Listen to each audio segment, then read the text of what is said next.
Hello दोस्तों, हमारे channel अमृत coaching centre में आप सभी का स्वागत है। उम्मीद करते हैं आप लोग बहुत ही अच्छे से पढ़ाई कर रहे हैं और आप लोग का ढेर सारा प्यार भरा कमेंट आता है। हमें देखकर पढ़कर बहुत ही आनंद मिलता है। तो इस तरीके से आप लोग पढ़ते रहिए और कमेंट भेजते रहिए। तो आज हम लोग सीखेंगे क्लास 5 इंग्लिश का लेसन 16 है, जिसका टाइटल है द बलून मैन। इस लेसन में जो भी घटनाएं घटित हुई है उसका प्रश्न और उत्तर के बारे में हम लोग बहुत ही आसान तरीके से सीखेंगे। आप चाहे तो अपना बुक लेकर बैठ जाइए और मिला लीजिए। आप चाहे तो अपने नोटबुक में लिख सकते हैं, चाहे तो स्क्रीनशॉट ले सकते हैं। तो चलिए देखते हैं।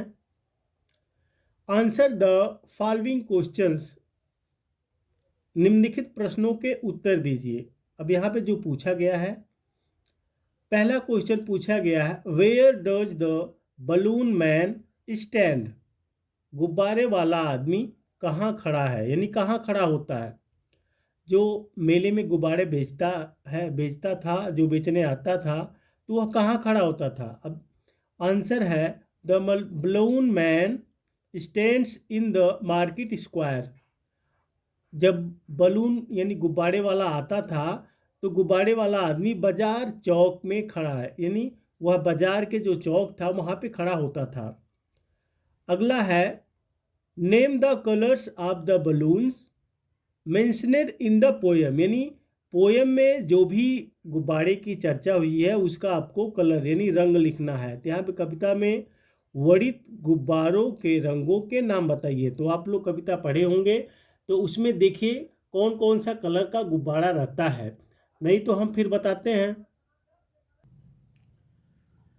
तो आंसर है the colours of the balloons mentioned in the poem are red, purple, blue and green. यानी कविता में उल्लिखित गुब्बारों के रंग लाल, बैगनी, नीला और हरा है। यानी उसका जो मेले में यानी बेचने जाता था और जो कविता में जिसका यानी चर्चा हुई है कितने कलर के थे, तो उसका रंग था लाल, बैगनी, नीला और हरा। अगला क्वेश्चन है what happens to the balloons when there is a wind. जब हवा चलती है तो गुब्बारों का क्या होता है, यानी जब हवा चलने लगती है तो गुब्बारे के साथ क्या होता है, गुब्बारा मतलब क्या करता है। तो आंसर है balloons tug and tug like anything when the wind blows.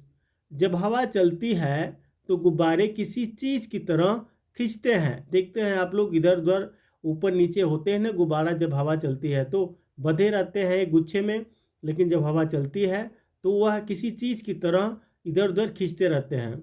अगला क्वेश्चन है what does the child like to see the balloon man do. बच्चे को गुब्बारे वाले आदमी को क्या करते देखना अच्छा लगता है, यानी बच्चे जब गुब्बारे वाले के पास रहते हैं तो क्या चीज़ जो है उनको अच्छी सबसे ज़्यादा लगती है। तो आंसर है the child love to see balloons flying high. बच्चे को गुब्बारे ऊंची उड़ान भरते देखना बहुत पसंद है।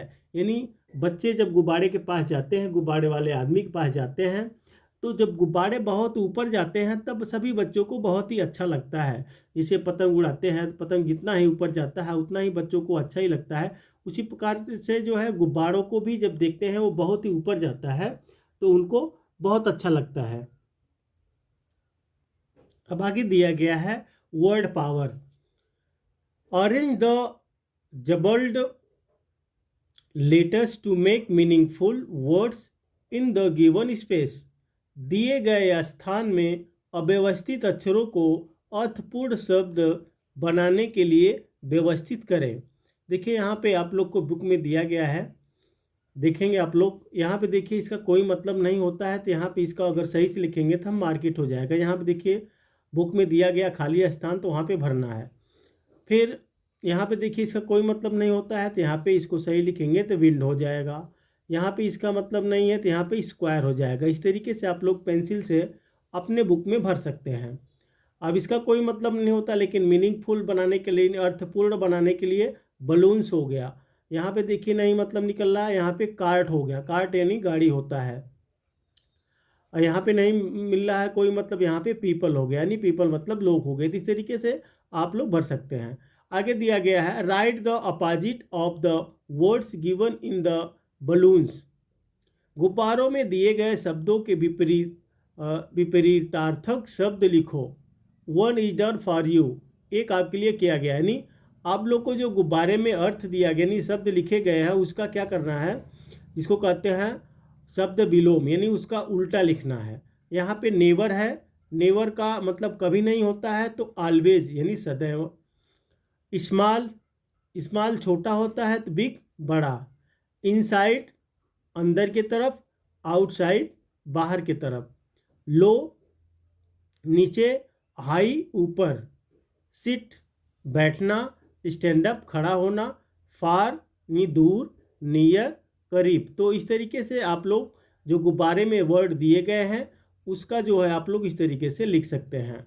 तो उम्मीद करते हैं कि यह लेसन का जो प्रश्न उत्तर पूछे गए हैं आप लोग को बहुत आसान तरीके से समझ में आ गया होगा। तो इस तरीके से आप लोग पढ़ते रहिए और कमेंट लिखना ना भूलें कि यह वीडियो आपको कैसी लगी, साफ साफ दिख रहा है कि नहीं दिख रहा है। फिर मिलेंगे एक नए लेसन के साथ, नए टॉपिक के साथ। पढ़ते रहिए और अपने दोस्तों तक शेयर करना ना भूलें।